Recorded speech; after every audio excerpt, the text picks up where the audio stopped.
What I want to do is I'm going to go through some of the stats from last night, and really I just want to make a couple of points that I thought were interesting, and try to get everybody's reaction. Real quick, Romo goes 307 yards, 22 of 29 with 3 touchdowns, only 1 interception. The 1 interception was a big moment that the Giants were not able to capitalize in a way that they really would have preferred to, as well as all Giant fans would have preferred them to. But they didn't, and it only led to 3 points.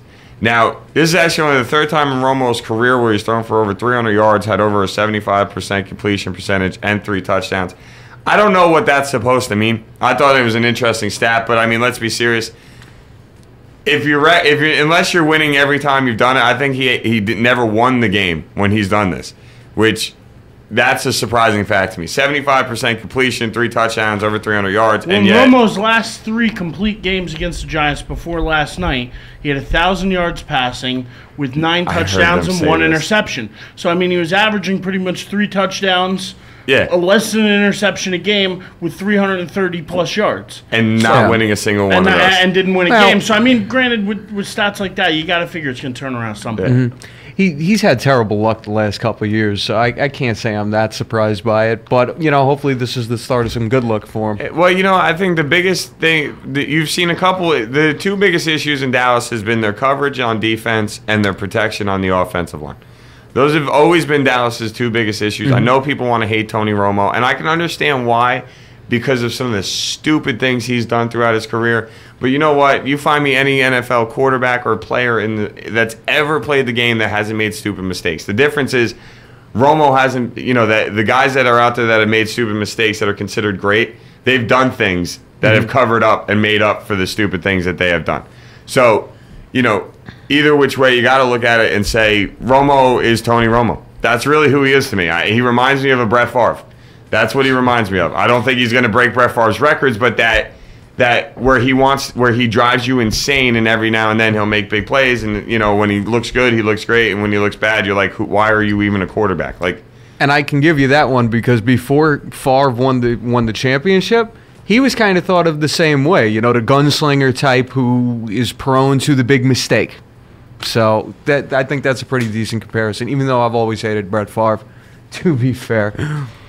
You know what, and that's fair, but real quick, I'm just going to get through this because even in our chat room, I think they are mainly Giant fans, so I can understand. But they're pretty much ready to move on, especially want to talk a little Yankees, which I respect considering things are getting very serious. And tonight starts a huge series, so we will move on to that very, very shortly. Romo went 5 for 7 for 150 yards and 2 touchdowns on any passing attempt that he threw the ball for 15 yards or longer, which really impressed me. One of the biggest plays of the game, in my opinion, was the 1st and 30 that turned into a Miles Austin touchdown. In my opinion, that should have stayed a field goal because they needed to get to the 2-yard line for a first down. Let's be serious. How many NFL teams say to themselves, oh, well, we only need a 2-yard line for a first down, so let's aim for that. I mean, come on, it's 2 yards. You're going to say to yourself, we need to get into the end zone. Not many teams are going to say, oh, we only need to get there. Yeah, that was a great play. And Austin made an amazing play, but as Eric has pointed out, and I mean, it's the realistic point of view, whether you're a Giant fan, Cowboy fan, or just a fan of football. The Giants were down to their 4th and 5th string cornerbacks. When you are down to your 4th and 5th string cornerbacks, it is the job of the other team to notice that and attack it. That's the job. And Dallas was able to do that. And for the Giants, there's nothing you can really do about that but hope that the young guys that are the 4th and 5th string guys are able to step up and make plays. If they're not, what are you supposed to do? If I'm a Giant fan and I'm going to be mad about something, I'm mad about Corey Webster. Corey Webster gave up some big plays, including a long touchdown pass to Ogletree where he bit on a double move. And Corey Webster, to me, is the guy that he should have known as it's his job. He's the guy that Dallas should have looked at that and said, we can't throw to his side. We got to attack these other guys. And Dallas wasn't worried about it. The Giants don't have a shutdown corner. No, but I was just saying Webster was the best they had on the field. He is the best they have, but the thing is that when he does get beat on, say, a double move, he doesn't have the speed to recover from it. And that's where it kind of goes awry for the Giants, is that he's their number one, but he doesn't really, like you said, I just said, double move and the guy's gone. The guy's gone. You're not going to catch him. Webster isn't going to catch him. No. It's just, that's why passes over 15 yards doesn't surprise me. 5 for 7, all he really had to do was put the ball on target. Where it was supposed to be. And it was pretty much a completion, so...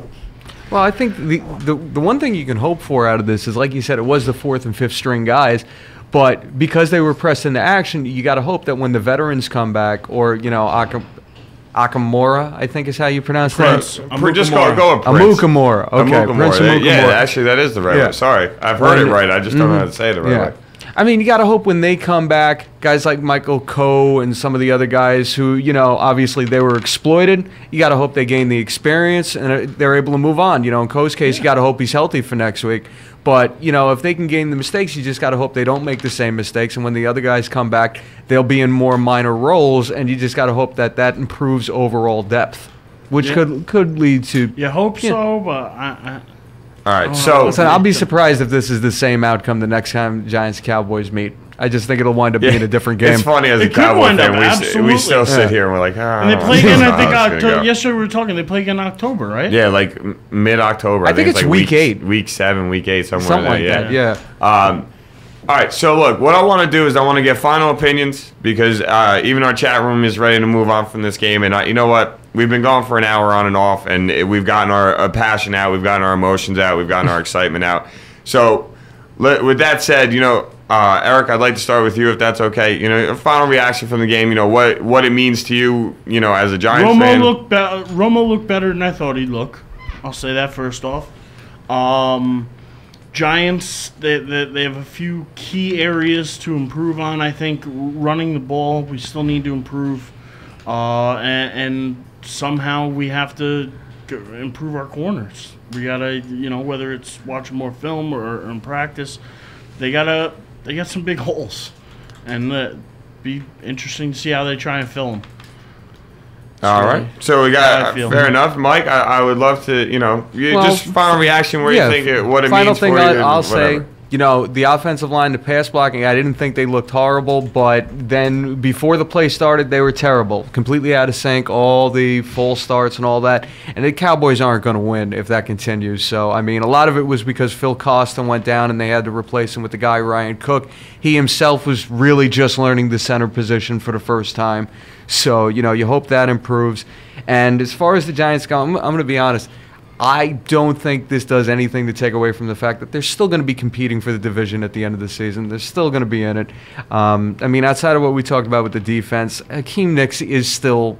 He was hurt for the majority of the preseason. He's still getting himself back into game shape. So I think once that happens, and Wilson's going to wind up improving over this. I think he's going to wind up doing more the next time they give him the ball. At very least, I think he'll wind up holding on to a few more because what is it? 1 in 48 was the average. So you got 47 carries left. Yeah, I think he'll be all right. There you go, 47. There you go, positive attitude. I like that. Look, I'm going to try and look at this from as far of an outside perspective as possible. On the one hand, you're going to look at the Giants and you're going to say their pass protection was not great, but it was for the new additions that they put on their offensive line, especially that left tackle Locklear, not bad. All right, in my opinion, giving up only 3 sacks to a team that really wanted to come out and try to attack Eli and try to put, trust the new corners that they added to the team. I thought the offensive line for the Giants did very well in pass protection. The fact that the Giants only had 82 rushing yards, you can, one part of me wants to, congratulate Dallas on that. Another part of me wants to sit there and say, look, I firmly believe that running the ball is about effort, will, and wanting to do it, not wanting to, go back on your heels as an offensive lineman, but to push for it. And the New York Giants just did not look like a team that wanted to run the ball. They looked like a team that wanted to put the pressure all on Eli. And I understand why you might want to do that. I respect what Eli Manning has done as a quarterback. I really do. I think he's officially at that elite table. I really do. But you can't do that, especially in week 1. Everybody saw in the fourth quarter how tired both teams looked. That's why you run the ball. That's why DeMarco Murray was able to get the first down. It's 3rd and short. When it was 4th and short in the first quarter, the Giants stuffed Dallas. The guy lost yardage. Fourth quarter, almost 2 minutes left.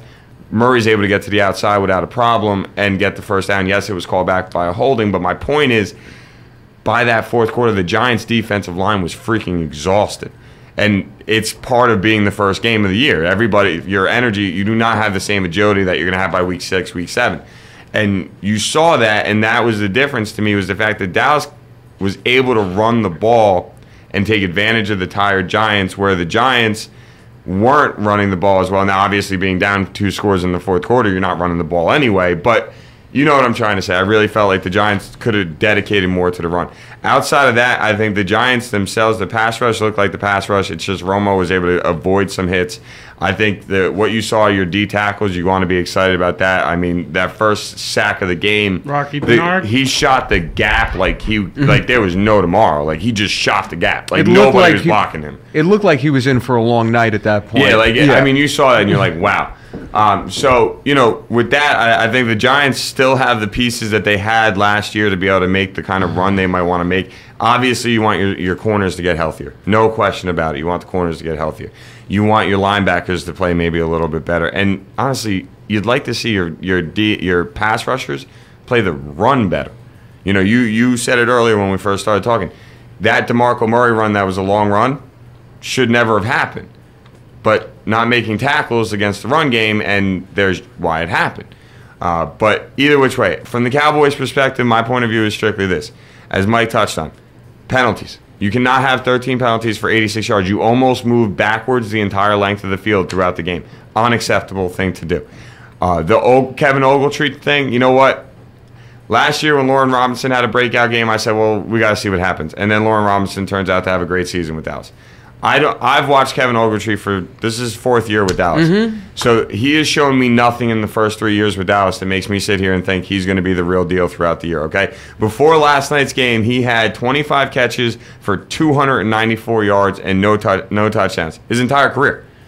And then last night, 8 catches, 114, 2 TDs. So, I mean, you're 1/3 of his career catches he was able to do last night alone. I think that the big reason for that, though, is that they exploited what they saw on the Giants' defense. Yeah, and that necessarily, if the Giants' corners were healthy and we had our second and third string guys in there, rather than our fourth and fifth string guys, it could have been different. And maybe Des Bryant would have seen more passes. He still had, I think, 85 yards receiving. Ogletree, they all had good games. They all had good games, but maybe you wouldn't have seen the focus so much on Ogletree, and maybe you would have seen it on somebody else.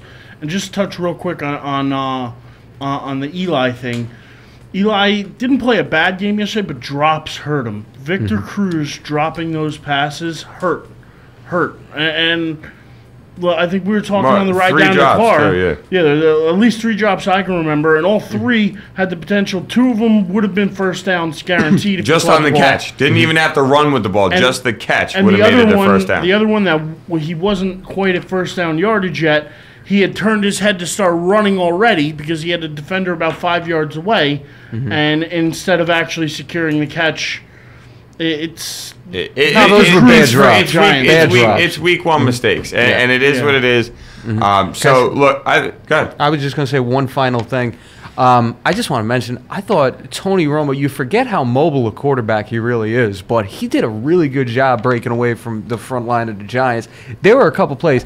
They had him dead to rights, I thought, and he just busted out some really good scrambles to get away from it. You're absolutely right. Yeah. Romo had a good game yesterday. I mean, you forget how mobile a quarterback he is. He did really good at that last night. So, yeah, Romo played really well. That when I saw that first pick, I was like, oh, here we go. So he really did recover well from that. You know what? As a Cowboy fan, it's a lot easier to sit here and expect them to not do good, and then when they do good, just sort of be like, okay. But it's my motto. Either which way. It was a fun game to watch, obviously, based on what side of the ball you're on for who you're rooting. It was either more fun or less fun.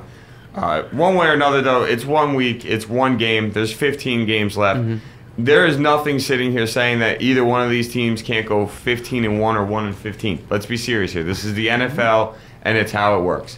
What I'm excited about, though, is the fact that, in my opinion, I think what you saw, at least as a Cowboy fan, I'm sorry that this is how we're going to end it, but as a Cowboy fan, I was just happy to see our defense only give up 1 or 2 big plays in comparison to watching, oh my God, countless amounts. Now, the Victor Cruz drops, though, that one where he turned around, and he could have ran for the first down.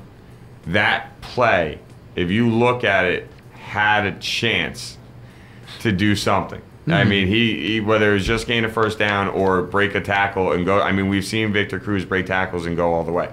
That and those drops he had. Me and Eric talked about this on the ride down. They were big, and I if I'm a Giant fan, I would not worry about Cruz doing this again. It's the first time he's ever dropped more than one pass in a single NFL game. The most drops ever by a Giant wide receiver was by Manningham in 2009 with 3 drops. I mean, let's be safe. Giants wide. Coughlin's a good coach, and he knows how to get his players. And I think Coughlin's the kind of guy that he's going to take a loss like this and turn it around and say, look, you're no longer the best team in the NFL.